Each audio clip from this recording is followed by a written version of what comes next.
The Adirondack Mountains were supposed to be our sanctuary, a place where the five of us could escape the grind of city life. But something was waiting in those woods, and it wasn't human.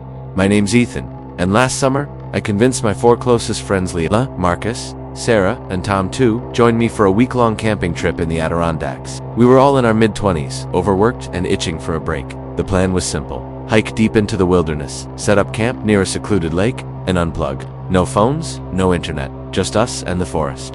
I'd found a spot online, a place called Blackthorn Lake, tucked away in a remote corner of the park. The reviews were sparse, but glowing pristine, quiet, untouched. Perfect. We drove up from Brooklyn on a Friday, the road narrowing as we climbed into the mountains.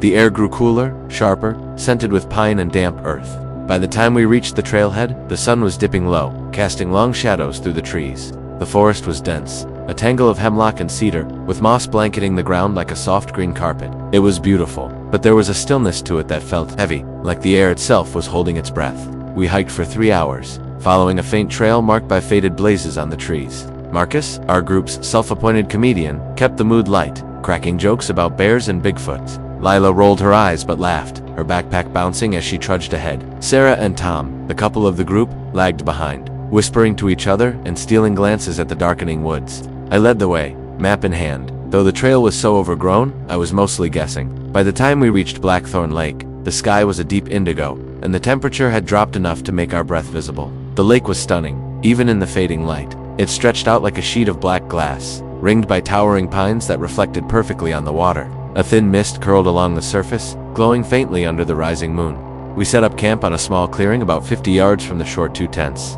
a fire pit, and a tarp for our gear. The silence was overwhelming. No birds, no crickets, just the occasional ripple of water lapping at the lake's edge.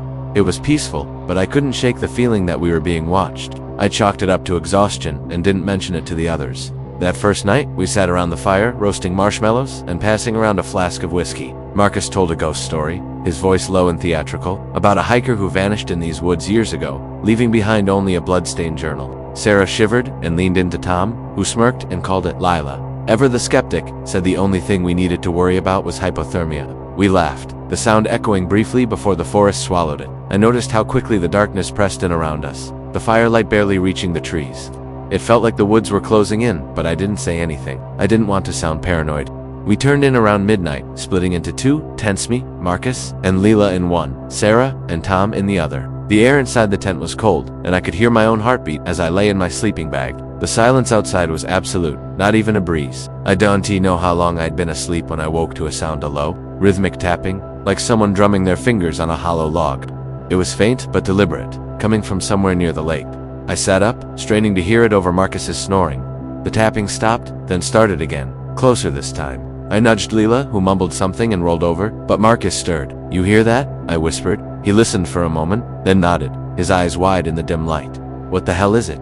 We sat there, frozen, as the tapping grew louder, more insistent. It wasn't random, it had a pattern, almost like a code. Tap tap, pause, tap, dash, tap, dash, tap, dash, tap, pause, then silence. Marcus grabbed the flashlight and unzipped the tent, shining the beam toward the lake. The light caught the mist, making it glow, but there was nothing else. No movement, no shadows, just the black water and the trees.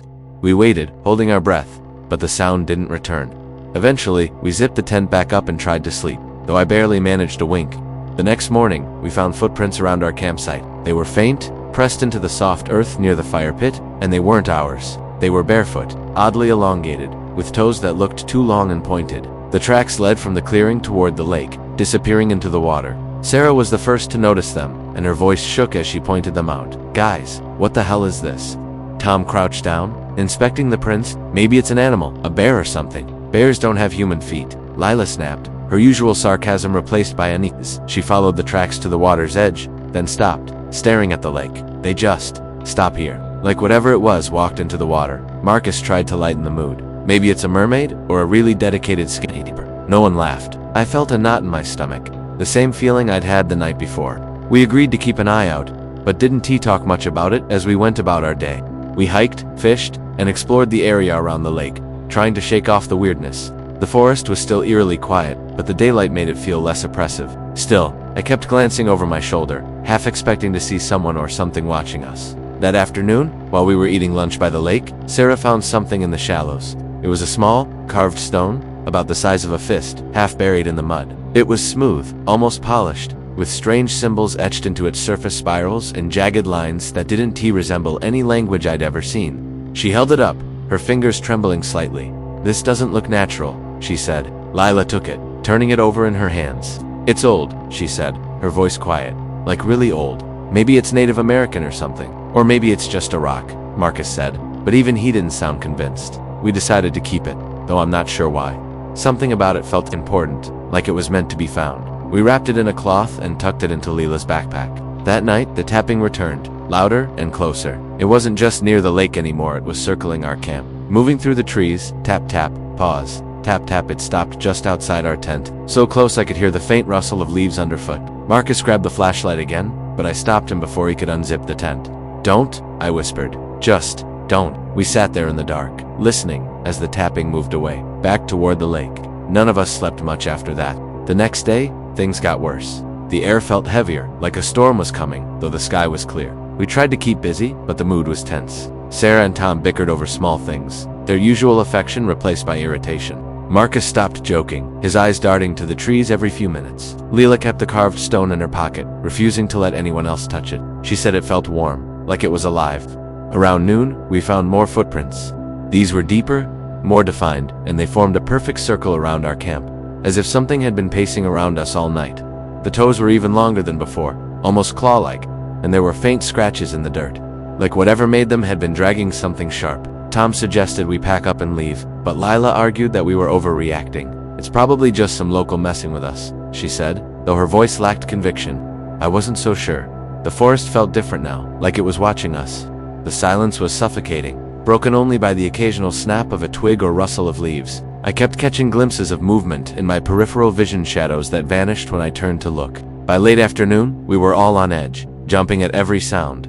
That evening, as we sat around the fire, the tapping started again. This time, it was accompanied by something new, a low, guttural hum, like a voice trying to form words but failing. It came from the lake, rising and falling like a chant. We froze, staring at the water. The mist was thicker now, swirling in strange patterns that didn't follow the breeze. Sarah clutched Tom's arm, her face pale. "We need to go," she whispered. "Now." Before we could move, the hum stopped, and the air grew still. Then, from the trees behind us, came a sound I'll never forget, a slow, deliberate scrape, like nails dragging across wood. It was close, maybe 20 feet away. Marcus swung the flashlight toward the sound, but the beam caught nothing but branches. The scraping stopped, then started again, closer. I could feel my heart pounding in my chest, my breath shallow and fast. "Let's get in the tents," I said, my voice barely above a whisper. We scrambled inside, zipping the flaps shut. The scraping continued, circling us, sometimes so close I could hear the wood splintering. It went on for hours, stopping and starting, never letting us relax. At one point I heard something brush against the tent, a soft, deliberate pressure, like a hand testing the fabric. Lila grabbed my arm, her nails digging into my skin. None of us spoke. We just waited, praying for dawn. When morning came, the forest was silent again, but our camp was a mess. The tarp over our gear was torn, long slashes running through the fabric. The fire pit was scattered, as if something had kicked the stones apart. And the footprints, they were everywhere now, crisscrossing the clearing. Some so deep they looked like they'd been stomped into the ground. The carved stone was gone. Lila swore she'd left it in her backpack, but the bag was untouched, the zipper still closed. "We're leaving," Tom said, his voice shaking. "Right now." No one argued. We packed up in record time, barely speaking. The hike back to the trailhead felt endless, the forest pressing in on us from all sides. I kept hearing things, whispers in the trees, footsteps just out of sight. Once, I swear I saw a figure standing among the pines, tall and thin, its head tilted at an unnatural angle. When I blinked, it was gone. We reached the car just as the sun was setting, piling in and locking the doors. As we drove away, I looked back at the trailhead. The trees seemed to lean inward, like they were trying to keep us there. None of us spoke until we were back on the highway, the mountains fading in the rearview mirror. When we got home, we tried to make sense of it. Lila searched online for anything about Blackthorn Lake, but the few mentions she found were vague old forum posts about missing hikers. A grainy photo of a stone like the one we'd found, posted by someone who claimed it called to them. Marcus refused to talk about it, and Sarah and Tom broke up a month later, unable to shake the fear that lingered between them. I still dream about that lake sometimes. In my dreams, I'm standing on the shore, the mist curling around my feet. The tapping starts, slow and deliberate, and then I see it's something moving in the water, its shape just beneath the surface. It never breaks through, but I know it's watching me, waiting, And every time, I wake up with the same thought. We weren't alone in those woods. Whatever was out there, it let us leave. But I don't think it's done with us.